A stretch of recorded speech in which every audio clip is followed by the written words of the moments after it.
भारतीय अर्थव्यवस्था का यह 12वां वीडियो है। वीडियो को ध्यान से देखिएगा क्योंकि ये वीडियो बहुत इंपॉर्टेंट होने वाला है। चलिए शुरू करते हैं। भारत की योजना आयोग की प्रकृति क्या है? तो यह एक सलाहकारी संस्थान है। सर्वाधिक धन राष्ट्रीय कोष में किस माध्यम से जमा होता है? तो वह उत्पादन शुल्क के माध्यम से जमा होता है। औद्योगिक क्षेत्र में कोर सेक्टर का तात्पर्य है। कोर सेक्टर क्या होता है? तो वह होता है चयनित आधारभूत उद्योग, यानी ऐसे उद्योग जो आधारभूत चीजें बनाते हैं, जैसे कि लोहा, कोयला इत्यादि। राष्ट्रीय विकास परिषद का अध्यक्ष कौन होता है? तो वह हमेशा प्रधानमंत्री होते हैं। केंद्रीय सांख्यिकी संगठन यानी सेंट्रल स्टैटिस्टिकल ऑर्गेनाइजेशन का स्थापना कब हुआ था? तो यह 1951 में हुआ था। तो 2 मई 1951 में सीएसओ का संगठन हुआ और इसका हेडक्वार्टर कहाँ है? तो ये है नई दिल्ली, न्यू दिल्ली। वर्तमान में भारत की राष्ट्रीय आय में किस क्षेत्र का योगदान सर्वाधिक है? तो वह सेवा क्षेत्र का है। अगर योगदान की बात करें तो सेवा क्षेत्र का योगदान 54% है।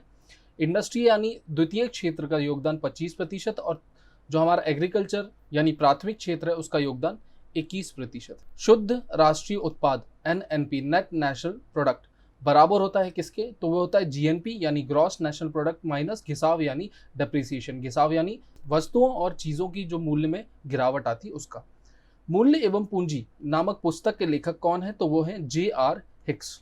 भारत में बेरोजगारी की समस्या मूलतः किस प्रकार की है? तो भारत में सबसे ज्यादा संरचनात्मक यानी स्ट्रक्चरल अनएम्प्लॉयमेंट है। भारतीय कपड़ा का सबसे बड़ा आयातक कौन है? तो वो है यूएसए यानी यूनाइटेड स्टेट्स ऑफ अमेरिका। अगर आपको जीडीपी, जीएनपी, एनएनपी और एनडीपी के बीच में रिलेशन जानना है, यानी इनके बीच में क्या रिश्ता होता है और ये क्या होते हैं, इस चार्ट से आप देख सकते हैं और इसके लिए एक सेपरेट वीडियो में इसी चैनल पर अपलोड कर दूंगा। आर्थिक विकास का सर्वोच्च सूचकांक क्या माना जाता है? तो वह है बढ़ता जीवन स्तर। भारत में राष्ट्रीय आय की गणना के लिए वर्तमान आधार वर्ष क्या निश्चित किया गया है? तो वह है 2011 और 12। भारत में बेरोजगारी के आंकड़े किस संगठन द्वारा एकत्रित किए जाते हैं? तो यह नेशनल सैंपल सर्वे ऑर्गेनाइजेशन यानी एनएसएसओ के द्वारा। एनएसएसओ जो होती है वो मोस्पी यानी ministry of statistics and programme implementation, जो कि 1999 में संगठित हुई थी, उसके अंतर्गत आता है। राष्ट्रीय कृषि बीमा योजना नाइस किसके द्वारा प्रायोजित है? तो यह जनरल इंश्योरेंस कंपनी के द्वारा। तो NAIS जो है नेशनल एग्रीकल्चर इंश्योरेंस स्कीम, ये 2000 में बनाई गई थी। रुपए की तीसरी बार अवमूल्यन कब हुआ? तो यह 1 जुलाई 1951 में हुआ। तो ध्यान रखने वाली बात यह है कि 3 बार रुपए का अवमूल्यन हो चुका है। कब कब? ये पहला हुआ है 1949, दूसरा है 1966 और तीसरा है 1991 जो यहाँ दिया हुआ है। भारतीय महिला बैंक का मुख्यालय कहाँ स्थित है? तो ये नई दिल्ली में स्थित है। भारतीय महिला बैंक की पहली शाखा किस शहर में खोली गई थी? तो यह मुंबई में खोली गई थी। चमकता सितारा किस राष्ट्रीयकृत बैंक का प्रतीक है? तो यह बैंक ऑफ इंडिया का प्रतीक है यानी सिंबल है। भारतीय प्रतिभूति व्यापार निगम सेबी की स्थापना कब की गई थी? तो यह 1992 में की गई थी। भारत में मुद्रास्फीति की गणना किस आधार पर की जाती है? तो यह थोक मूल्य सूचकांक यानी होलसेल प्राइस इंडेक्स के आधार पर की जाती है।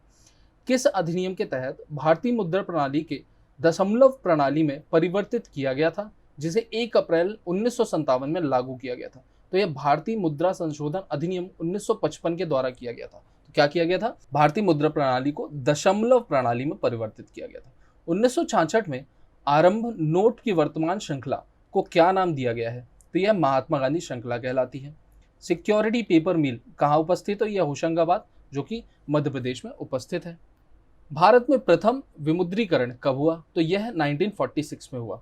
विमुद्रीकरण और अवमूल्यन 2 शब्द आपने अभी सुने, इन दोनों में कंफ्यूज मत होइएगा। अवमूल्यन मतलब होता है डिवैल्यूएशन, इसमें रुपए की कीमत को घटाया जाता है। मगर विमुद्रीकरण यानी होता है डिमोनेटाइजेशन, यानी जो नोट होते हैं उनको बंद किया जाता है। जो बड़े नोट होते हैं आमतौर पर उनको बंद किया जाता है। जो आखिरी डिमोनेटाइजेशन हुआ था वो कब हुआ था? तो वो 8 नवंबर 2016 को हुआ था। भारत में दूसरा विमुद्रीकरण कब हुआ? तो 1978 में हुआ, जहाँ पे 1000, 5000 और 10,000 के नोट बंद किए गए थे। इलाहाबाद बैंक की स्थापना कब की गई थी? तो यह 1869 में की गई थी। अवध कॉमर्शियल बैंक की स्थापना कब की गई थी? तो 1881 में की गई। पूर्ण रूप से भारतीय पहला बैंक कौन सा है? तो वह याद रखिएगा पंजाब नेशनल बैंक यानी PNB है। Bank of Madras, bank of Bombay और बैंक ऑफ बंगाल को आपस में विलय करके किस बैंक की स्थापना की गई थी? तो इंपीरियल बैंक ऑफ इंडिया की स्थापना की गई थी। पहले भी बता चुका हूं आपको। 6 बड़े व्यापारिक बैंकों की राष्ट्रीयकरण कब किया गया था? तो यह 1980 में किया गया था। रुपए के सर्वप्रथम अवमूल्यन कब हुआ? तो यह 20 सितंबर 1949 में हुआ था। अवमूल्यन मतलब डिवैल्यूएशन, रुपए की मात्रा को घटाना।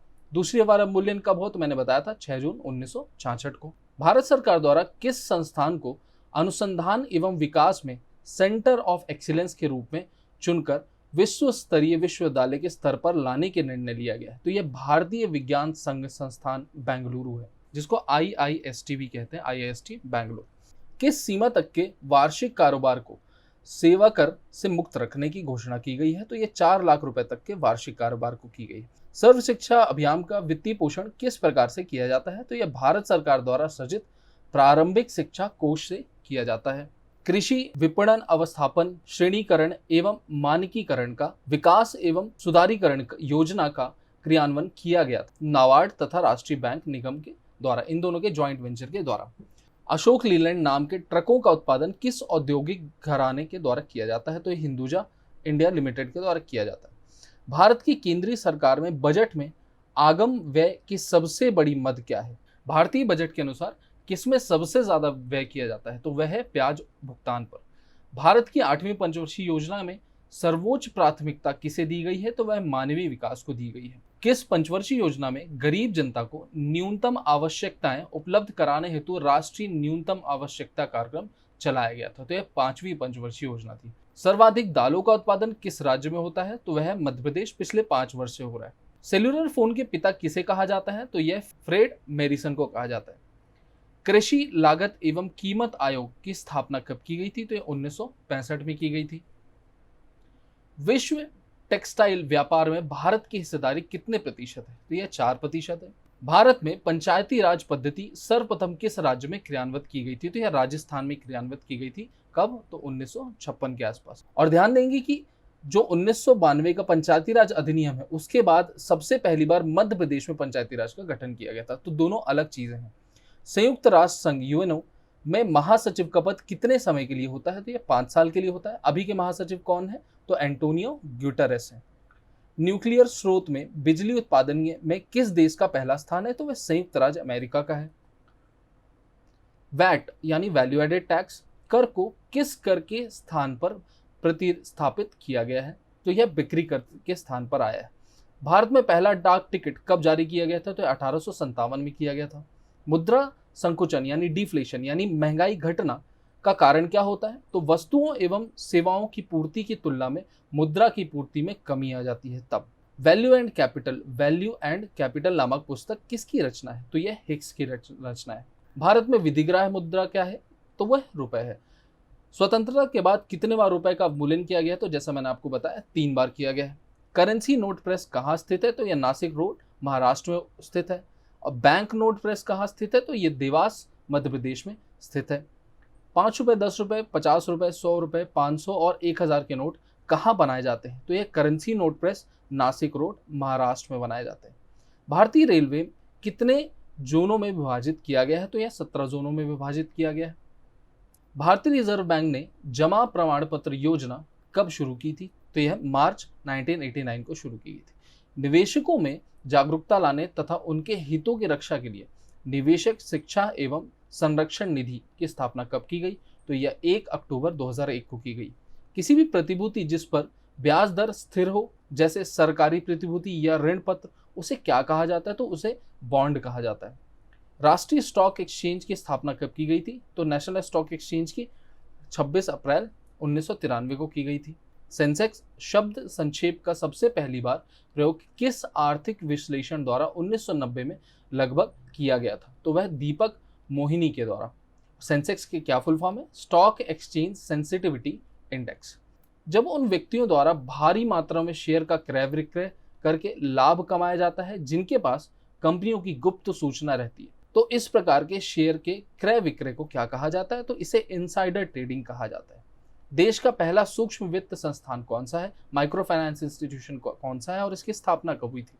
तो यह सेवा बैंक है और 1974 में गुजरात में इसकी स्थापना की गई थी।